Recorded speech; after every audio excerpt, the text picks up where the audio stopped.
Hi అండి, ఈరోజు పన్నీర్ దమ్ బిర్యానీ చేస్తున్నాను.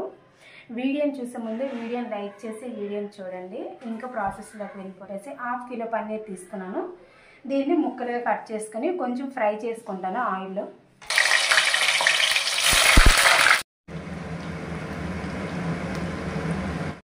పన్నీర్ని అయితే ఇలా కలర్ఫుల్గా బాగా ఫ్రై అయ్యే వరకు ఆయిల్లో వేపుకున్నాను.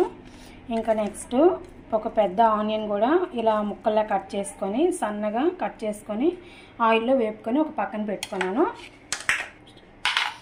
నేను బిర్యానీలోకి 2 టమాటాలు తీసుకున్నాను. వీటిని చిన్న ముక్కలుగా కట్ చేసుకొని మిక్సీ పట్టుకుంటాను. ఇలా మెత్తగా మిక్సీ పట్టుకొని ఒక పక్కన పెట్టుకోండి.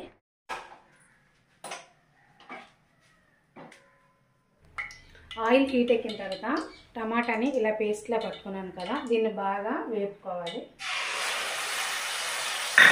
కట్ చేసుకున్న పచ్చిమిర్చి ఒక 2-3.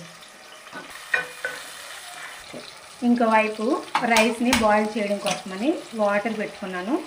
నేను ఆల్రెడీ 1 అవర్ ముందే రైస్ని బాగా కడిగేసి నానబెట్టుకున్నాను. నేను 1 గ్లాస్ తీసుకున్నాను. ఇలా వాటర్ మరుగుతూ ఉన్నప్పుడు కొంచెం బిర్యానీ మసాలా, కొంచెం కొత్తిమీర, సాల్ట్ కొంచెం ఎక్కువ వేసుకోండి. నేనైతే ఇక్కడ 2 స్పూన్స్ వరకు వేసుకున్నాను. 1 స్పూను నెయ్యి వేసుకుంటున్నాను. ఇప్పుడు ఆ మరుగుతున్న వాటర్లో రైస్ కూడా యాడ్ చేసుకుంటున్నాను. ఇది 70% కుక్ అయితే సరిపోతుంది.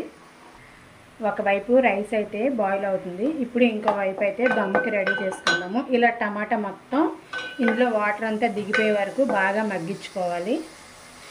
మనం ముందుగా ఫ్రై చేసుకున్న ఆనియన్స్ని కొంచెం వేసుకుంటున్నాను. పన్నీర్ ముక్కలు ఆల్రెడీ వేపుకున్నాను కదా, ఇవి కూడా యాడ్ చేసుకుంటున్నాను. ఇప్పుడు బాగా కలుపుకొని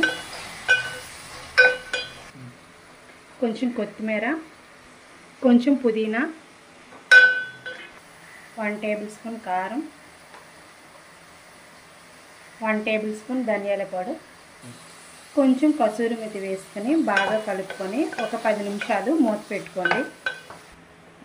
10 నిమిషాల తర్వాత మూత తీసుకుంటే చూడండి వాటర్ మొత్తం దిగిపోయింది ఉంటుంది. నేను ఇందులో అయితే సాల్ట్ ఏమీ యాడ్ చేసుకోలేదండి. రైస్లో చాలా ఎక్కువ సాల్ట్ వేసుకున్నాను. అందుకని చెప్పేసి చాలా కొంచెం వేసుకుంటున్నాను, టేస్ట్ యాడ్ అవ్వడం కోసం అని చెప్పేసి. ఇంకా రైస్ అయితే 70% కుక్ అయిపోయిందండి. రైస్ ఇలా పట్టుకుంటే ఇలా ఇరిగిపోవాలి. ఇప్పుడు రైస్ని ఇలా తీసుకొని మనం దమ్ పెట్టుకున్న పన్నీర్ పైన ఇలా లేయర్గా చాలా స్లోగా వేసుకుంటున్నాను. కొంచెం కొత్తిమీర, కొంచెం పుదీనా, మనం ఫ్రై చేసుకున్న ఆనియన్స్ని కొంచెం వేసుకొని ఇంకొంచెం ఉంచుకోండి, తర్వాత మరి కొంచెం వేసుకుందరు. ఇప్పుడు మిగతా రైస్ని కూడా దీనిపైన వేసుకోండి. ఇంకా ఫైనల్గా అయితే కొంచెం ఆనియన్స్ వేసుకొని 1 స్పూన్ నెయ్యి వేసుకొని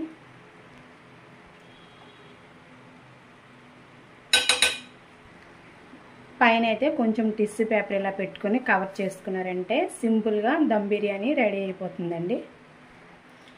టిష్యూ పేపర్ పైన కొంచెం ఇలా వాటర్ కొంచెం వేసుకోండి, ఇంకా బాగా దమ్ అవుతుంది. ఇంకా ఒక 10 నిమిషాల పాటు మూత పెట్టుకున్నారంటే వేడివేడిగా పన్నీర్ దమ్ బిర్యానీ రెడీ అయిపోతుంది. 10 నిమిషాల తర్వాత చూపిస్తాను. ఫైనల్గా అయితే పన్నీర్ దమ్ బిర్యానీ రెడీ అయిపోయింది.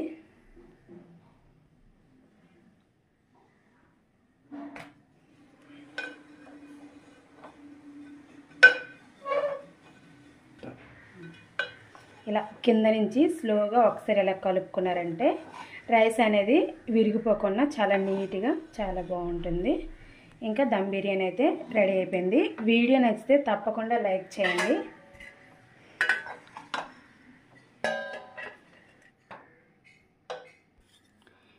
నేను ఈ పన్నీర్ బిర్యానీతో పన్నీర్ కర్రీ కూడా చేశాను.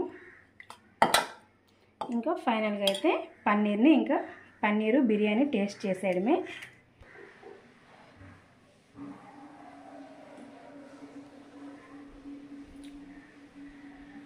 టేస్ట్ అయితే మామూలుగా లేదు.